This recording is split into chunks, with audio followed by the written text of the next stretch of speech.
രാവിലെ വന്ന് കതക് തുറന്നപ്പോ തന്നെ നല്ല മഴ. വളരെ സന്തോഷത്തിൽ തുടങ്ങിയ ഇന്നത്തെ ദിവസം വളരെ വിഷമത്തിലായിരുന്നു അവസാനിച്ചത് കേട്ടോ. ഇന്നലെ കൊണ്ട് തൂക്കിയ കിളിക്കൂട്ടിൽ ഒരു കിളി പോലും വന്നില്ലല്ലോ എന്ന് വെച്ചപ്പോ അമ്മ പറയാ ഉടനെ വന്ന് താമസിക്കുക, അത് വൈറ്റ് ഹൗസ് ഒന്നും അല്ലല്ലോ എന്ന്. നല്ല മഴയത്ത് പുറത്തിരുന്ന് കട്ടൻ ചായം കുടിച്ചുകൊണ്ടിരുന്നപ്പോഴായിരുന്നു എനിക്കൊരു ഐഡിയ തോന്നിയത്. അതൊരു വല്ലാത്ത ഐഡിയ ആയിപ്പോയി. വേണ്ട ഈ എലി പുന്നല് കണ്ടുകൊടുത്ത ചിരിയെല്ലാം വൈകുന്നേരം അമ്മ നിൽക്കും. Hello, welcome back to my YouTube channel food and travel. ഇപ്പോൾ ട്രാവൽ ചെയ്ത് താഴോട്ട് പോയത്. ഇന്ന് നമുക്കൊരു അടിപൊളി ഐറ്റം കിട്ടിയിട്ടുണ്ട് കേട്ടോ. അപ്പോൾ കണ്ണിന് ഭയങ്കര ഇഷ്ടമുള്ളൊരു സാധനമാണ്. അപ്പോൾ ഞാൻ വിചാരിച്ചു, ഇന്നലെ വന്നപ്പോൾ ഞങ്ങൾ ഇന്നലെ ഹോസ്പിറ്റലിൽ പോയല്ലോ. ആ വീഡിയോ കണ്ടവർക്ക് മനസ്സിലാവും. ഞങ്ങൾ ഹോസ്പിറ്റലിൽ പോയി ഇന്നലെ ഷോർട്ട് വീഡിയോ ഇട്ടായിരുന്നല്ലോ. അങ്ങനെ പോയിട്ട് നമ്മൾ മേടിച്ചുകൊണ്ടുവന്ന ഒരു സാധനമാണ് കേട്ടോ. അപ്പോൾ കണ്ണനത് ഭയങ്കര ഇഷ്ടമാണ്. പിന്നെ കപ്പയും മേടിച്ചായിരുന്നു. അപ്പോൾ ഞാൻ വിചാരിച്ചു അവിടെ അങ്ങനെ ആരും വെച്ച് കൊടുക്കാനില്ലല്ലോ. അപ്പോൾ കപ്പയും ഉണ്ടാക്കി അതൊക്കെ ഒന്ന് കറിയൊക്കെ ആക്കിയിട്ട് നേരെ ബസ്സിൽ കയറി മോനെയും കൊണ്ട് കണ്ണൻ്റെ അടുത്തേക്ക് പോകാമെന്ന് വിചാരിച്ചു. അപ്പോൾ അവൻ്റെ കണ്ണപ്പച്ചനെ കാണാൻ പോകുന്ന എക്സൈറ്റ്മെൻറ്റിലാണ് ഫുക്രു എന്നാണ് വീട്ടിൽ വിളിക്കുന്നത് കേട്ടോ. അവൻ്റെ പേര് കാർത്തിക്കുന്ന. ഏറെക്കുറെ എല്ലാവർക്കും അറിയാം. എനിക്ക് ആദ്യമായിട്ട് കാണുന്നവരൊക്കെ എൻ്റെ ചാനലിൽ വന്നിട്ട് കമൻറ്റ് ഇടും, വീഡിയോ കണ്ടിട്ട് ചാനലിടും. എന്തുവായി പറയുന്നത്, കണ്ടിട്ട് കമൻറ്റ് ഇടും, മോൻ്റെ പേരെന്താ മോളുടെ പേരെന്താന്നൊക്കെ. അപ്പോൾ നമ്മുടെ സബ്സ്ക്രൈബേഴ്സ് നമ്മുടെ വീഡിയോ കാണുന്നവർ തന്നെ ആ കമൻറ്റ് റിപ്ലൈ കൊടുക്കും. മോളുടെ പേര് ശീതൾ എന്താ, മോൻ്റെ പേര് കാർത്തികാണെന്ന്.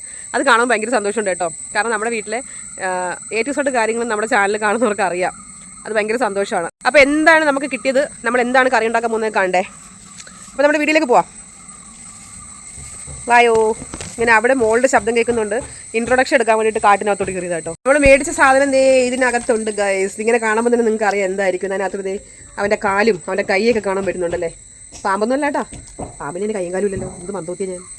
ഫ്രീസറിലിരുന്ന് ഫ്രീസായിട്ടിരിക്കുകയാണ്. ദേ കാണിച്ചു തരട്ടെ എന്താന്ന്. ഏറെക്കുറെ മിക്കവർക്കും മനസ്സിലായി കാണും. നിങ്ങളുടെ മനസ്സിൽ നിങ്ങൾ വിചാരിച്ച സംഭവമില്ലേ, ആദ്യം തന്നെ സാധനം. ദേ കിട്ടിയ സാധനത്തിന് നമ്മൾ ഇതിനകത്തേക്ക് തട്ടാൻ പോവാണ്. നല്ല പിടയ്ക്കാത്തതുണ്ട്. എന്താ പിടക്കണ ഞണ്ടെന്ന് പറഞ്ഞാൽ ഇന്നലെ ഫ്രീസർ കയറി സാധനം ഇന്നിരുന്ന് പിടയ്ക്കൂ. വലിയ ഞണ്ടുണ്ടോ? ഇതൊക്കെ എനിക്ക് വലിയ ഞണ്ടാണ്. ഞണ്ട് സാധാരണ കഴിക്കുകയും വാങ്ങിക്കുകയൊക്കെ ചെയ്യുന്നവർക്ക് ഇതൊക്കെ ചെറുതായിരിക്കും. പക്ഷെ ഞങ്ങളിവിടെ അങ്ങനെ വാങ്ങിക്കാറില്ല കേട്ടോ. ഇത് കണ്ടോ, നല്ല ഞണ്ട് കിട്ടിയിട്ടുണ്ട്. കണ്ടോ, കുത്തട്ടെ. ജീവിച്ചിരുന്നപ്പോൾ ഈ കൈയും കാലും വെച്ച് എന്തെല്ലാം അക്രമം കാണിച്ചിരുന്ന സാധനമാണ്. മോൻ ഒരു ഞണ്ട് കയ്യിലെടുത്ത് വെച്ച് ശീതുട്ടിയെ പേടിപ്പിക്കാൻ നോക്കിയതാണ്. ശീതുട്ടി തിരിച്ച് അവരെ രണ്ടുപേരും പേടിപ്പിച്ചു വിട്ടിട്ടുണ്ട്. ഈ സാധനം കഴിക്കാൻ പാടുള്ളതുപോലെ തന്നെ വൃത്തിയാക്കാനും എനിക്ക് ഭയങ്കര പാടായിരുന്നു കേട്ടോ. ഇതൊന്നും പൊളിച്ചിട്ട് ഇളക്കി വരുന്നില്ലായിരുന്നു. ഇവിടെ ഞണ്ട് ഞാൻ മാത്രമേ കഴിക്കുള്ളൂ, പിന്നെ കണ്ണനും കഴിക്കൂ കേട്ടോ. കണ്ണനും കൂടെ കൊടുക്കാന്ന് വിചാരിച്ചിട്ട് ഞാൻ 1 കിലോ 400 രൂപയ്ക്കാണ് ഈ ഞണ്ട് മേടിച്ചത്. അതിനിടയ്ക്ക് ഇതേ ഒരു വ്യത്യസ്തമായിട്ടുള്ള ഞണ്ട്. ഇതൊക്കെ കഴിക്കാൻ കൊള്ളാവുന്നതാണോ ദൈവമേ. കറി ഉണ്ടാക്കാൻ മസാല കുപ്പി നോക്കിയപ്പോ മസാല കാലി. ഇനിയിപ്പോ ഇതെല്ലാം കൂടെ വറുത്ത് പൊടിച്ചിട്ട് ഞാൻ എപ്പോ കൊണ്ടുപോകാനാണെന്ന് എനിക്കറിയാൻ വയ്യാടൂർക്ക്. സാധാരണ ഞാൻ എന്ത് പൊടിക്കാൻ എടുത്താലും കറണ്ട് പോകുന്നതാണ്. പക്ഷെ ഇന്ന് കറണ്ട് പോയില്ല, എന്താണാവോ. സാധാരണ കൊച്ചുള്ളിയാണ് ഞാൻ ഞണ്ടുകറിക്ക് എടുക്കാറ്. ഇന്നിപ്പോ കൊച്ചുള്ളി ഇല്ലാത്തതുകൊണ്ട് അവന്റെ ചേട്ടൻ വലിയ ഉള്ളി എടുത്തിട്ടുണ്ട്. എന്തായാലും ഉള്ളിയല്ലേ. ഇനി എല്ലാം കൂടെ നന്നായിട്ട് അറഞ്ചം പുറഞ്ച് അരിയാന്ന് പറഞ്ഞ് അരിഞ്ഞു തുടങ്ങിയപ്പോഴേ പിച്ചാത്തിക്ക് മൂർച്ചയില്ല. ഈ പിച്ചാത്തി വെച്ച് പഴം പോലും മുറിയൂല. അമ്മ കണ്ണന് കൊണ്ടുപോകാൻ വേണ്ടി വെപ്രാളപ്പെട്ട് എടുക്കാൻ വയ്യാത്ത കപ്പയെല്ലാം കൂടെ ഒരുവിധം അരിഞ്ഞു കൂട്ടി എടുക്കുന്നുണ്ടേ.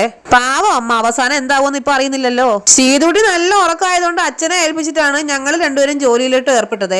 എനിക്ക് ഞണ്ട് കറി, ചിക്കൻ കറി, കൊഞ്ച് കറിയൊക്കെ നല്ല മൺചട്ടിയിൽ ഉണ്ടാക്കുന്നത് ഭയങ്കര ഇഷ്ടമാണ്. അത് എന്താന്ന് എനിക്കറിയില്ല. ചട്ടി ചൂടാകുമ്പോ എണ്ണ ഒഴിച്ച് കടുകും കറിവേപ്പിലൊക്കെ താളിച്ചിട്ട് അരിഞ്ഞു വെച്ചേക്കുന്ന സാധനങ്ങളെല്ലാം ഇട്ട് നന്നായിട്ട് വഴറ്റിയെടുക്കണം. ദേ ഈ ആളി കത്തുന്ന തീ കണ്ടോ, ഇതിനെയാണ് അണയാൻ പോകുന്ന തീ ആളി കത്തു എന്ന് പറയുന്നത്. അതുപോലെ ആയിരുന്നു ഇന്നത്തെ എന്റെ ദിവസവും. ഞണ്ട് വൃത്തിയാക്കി കഴിഞ്ഞാൽ കറിയാക്കി എടുക്കാൻ ഭയങ്കര എളുപ്പമാണെന്ന് അമ്മ. പിന്നെ ഭയങ്കര എളുപ്പമാണ്. കറി ഉണ്ടായിക്കൊണ്ടിരിക്കുന്നത് കണ്ടു നിൽക്കുന്നതിന് ഭയങ്കര എളുപ്പമാണ്. അരിഞ്ഞു വെച്ച സാധനങ്ങളെല്ലാം കൂടെ നന്നായിട്ട് വഴറ്റിയെടുക്കണം. സമയം നട്ടുച്ച 12:30 മണിയായി. പക്ഷെ നോക്കിയേ മഴക്കോള് കാരണം വൈകുന്നേരം ഒരു 5 മണി ആയതുപോലെ. നേരത്തെ ആളി കത്തിയ തീ ആശാൻ welcome to Ooty, nice to meet you പറഞ്ഞ് എങ്ങോട്ടോ പോയി. ചതച്ചു വെച്ച ഇഞ്ചിയും വെളുത്തുള്ളിയും പേസ്റ്റും കൂടി വഴറ്റാവേ.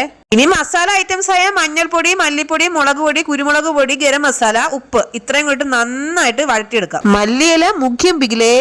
ഇനി എന്താ, കഴുകി വൃത്തിയാക്കി വെച്ചിരുന്ന ഞണ്ടും കൂടി ഇട്ടിട്ട് നന്നായിട്ട് മിക്സ് ചെയ്തെടുക്കുക. പിന്നെ മിക്സ് ചെയ്തെടുക്കുന്നത് ഞണ്ട് സാലഡല്ലേ, വേഗിക്കണോന്ന് പറ പെണ്ണേന്ന് അമ്മ പറഞ്ഞത് ശരിയാണ് കേട്ടോ. പാത്രം ഇനി നന്നായിട്ട് അടച്ചു വെച്ചിട്ട് വേഗിച്ചെടുക്കണേ. പാത്രത്തിന്റെ അടപ്പ് അടച്ചു വെച്ചിട്ട് 10 മിനിറ്റ് കഴിയുമ്പോ വേണമെങ്കിൽ ഒന്ന് തുറന്നു നോക്കിയോ ഞണ്ട് അവിടെ തന്നെ ഉണ്ടോന്ന്. ആ ഭാഗ്യം, ഞണ്ട് അവിടെ തന്നെ ഉണ്ട്. ഏകദേശം കറി സെറ്റ് ആയിക്കൊണ്ടിരിക്കും കേട്ടോ.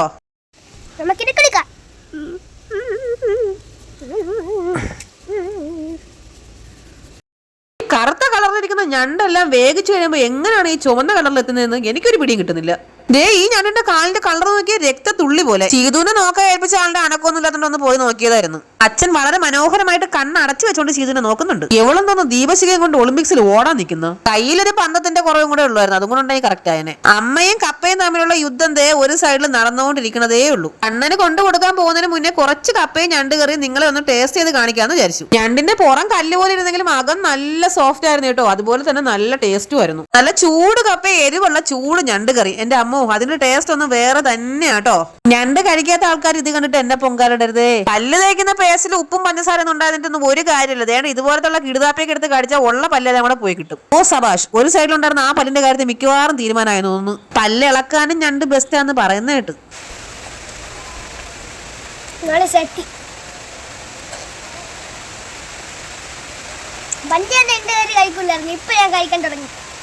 നല്ല മഴ പെയ്യുന്നു. ഞാൻ എങ്ങനെ ബസ്സിൽ പോകുമെന്ന് എനിക്കറിയാൻ വയ്യ. കണ്ടോ, നല്ല മഴയും കാറ്റും.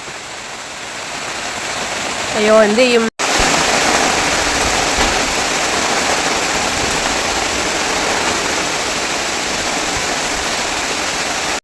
വലിയൊരു മഴയും കാറ്റും ഒക്കെ പെയ്ത് തുറന്നപ്പോ ശീതുകുട്ടിയെ അമ്മയെ ഏൽപ്പിച്ചിട്ട് ഞാനും മോനും കൂടെ ബസ്സിലാണ് അടൂർക്ക് പോവാന്ന് വിചാരിച്ചത്.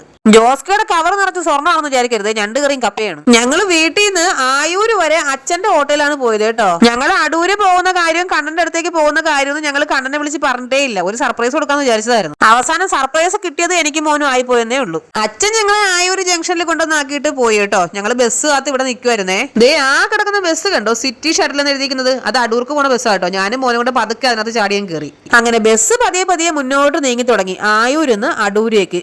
എന്റെ മോൻ അവന്റെ കണ്ണപ്പച്ചനെ എപ്പോ കാണാൻ പോയാലും ഭയങ്കര സന്തോഷമാണ് കേട്ടോ. കണ്ണൻ വീട്ടിലേക്ക് വരുന്നെന്ന് അറിഞ്ഞാലോ, കണ്ണനെ കാണാൻ ഞങ്ങൾ അങ്ങോട്ട് പോകണമെന്ന് പറഞ്ഞാലോ എന്റെ മോന് പിന്നെ ഭക്ഷണമോ വെള്ളമോ ഒന്നും വേണ്ട, കണ്ണനെ കണ്ടാ മതി. അങ്ങനെ ബസ് കൊട്ടാരക്കര സ്റ്റാൻഡിൽ എത്തിയപ്പോ ഞാൻ കണ്ണനെ ഒന്ന് വിളിച്ചായിരുന്നു ഞങ്ങൾ അങ്ങോട്ട് വരുവാന്ന് പറയാൻ. കണ്ണനെ ഫോൺ വിളിച്ച് കഴിഞ്ഞ ഉടനെ തന്നെ അടൂർക്ക് പോകാനെന്ന് ഞങ്ങൾ കൊട്ടാരക്കര സ്റ്റാൻഡിലേക്ക് പതുക്കെ ചാടി ഇറങ്ങി. ഇനി കണ്ണനെ വിളിച്ചപ്പോ കണ്ണൻ പറഞ്ഞത് എന്താണെന്നും ഞങ്ങൾ എന്തുകൊണ്ട് കൊട്ടാരക്കര ഇറങ്ങി എന്നും പറയാം. കണ്ണനെ വിളിച്ചപ്പോ കണ്ണൻ പറയാ, കണ്ണൻ കായംകുളത്ത് നിൽക്കുക, ആരുടെ കൂടെ വണ്ടി നോക്കാൻ പോയതാ, വരുമ്പോ വൈകുന്നേരം 6 മണി കഴിയുന്നു. പിന്നെ കണ്ണന്റെ വക കുറെ വഴക്കും കിട്ടി. പല പ്രാവശ്യം നിന്നോട് പറഞ്ഞിട്ടുണ്ട് എന്നെ വിളിച്ചു പറയാതെ വരരുതെന്ന് പറഞ്ഞിട്ടില്ലേ എന്ന്. ശരിയാണ്, പറഞ്ഞിട്ടുണ്ട്. പക്ഷെ സർപ്രൈസ് കൊടുക്കാൻ പോകുമ്പോൾ നേരത്തെ വിളിച്ചു പറഞ്ഞിട്ട് പോകാൻ പറ്റുമോ? എന്തിനോ വേണ്ടി തിളയ്ക്കുന്ന സാമ്പാർ എന്ന് പറയും പോലെ ആർക്കോ വേണ്ടി ഉണ്ടാക്കിയ കപ്പയും ഞണ്ട് കറി എന്റെ സഞ്ചിക്കുള്ളിൽ എന്ത് ചെയ്യോ എന്തോ. അങ്ങോട്ട് പോയപ്പോ 101 ബൾബ് പോലെ പ്രകാശിച്ചു നിന്ന രണ്ടിന്റെ മുഖം ഇപ്പൊ ഫ്യൂസ് പോയ LED ബൾബ് പോലെ ആയിട്ടുണ്ട്. അതല്ലെങ്കിലും നമ്മൾ മനസ്സിൽ കാണുന്നതും ചിന്തിക്കുന്നതും ആഗ്രഹിക്കുന്നതും ഒന്നും അല്ലല്ലോ ദൈവം നമുക്ക് നടത്തി തരുന്നത് അല്ലേ. രാവിലെ മുതൽ ഭയങ്കര ഹാപ്പി ആയിരുന്നു. പക്ഷെ ഇപ്പൊ അവന്റെ ഉള്ളിൽ നിറച്ച് വിഷമാണെന്ന് എനിക്കറിയാം. സന്തോഷത്തോടെ വന്നിട്ട് തിരിച്ച് സങ്കടത്തോടും കൂടി പോവുകയാണ്. മനസ്സിന്റെ കോണിൽ എവിടെയോ ചെറിയൊരു വിഷമത്തോടെയുള്ള തിരിച്ചുപോക്ക് തന്നെ ഈ വീഡിയോയുടെ അവസാനമാകട്ടെ. അപ്പൊ അടുത്തൊരു വീഡിയോയിൽ കാണുന്നവരെല്ലാവർക്കും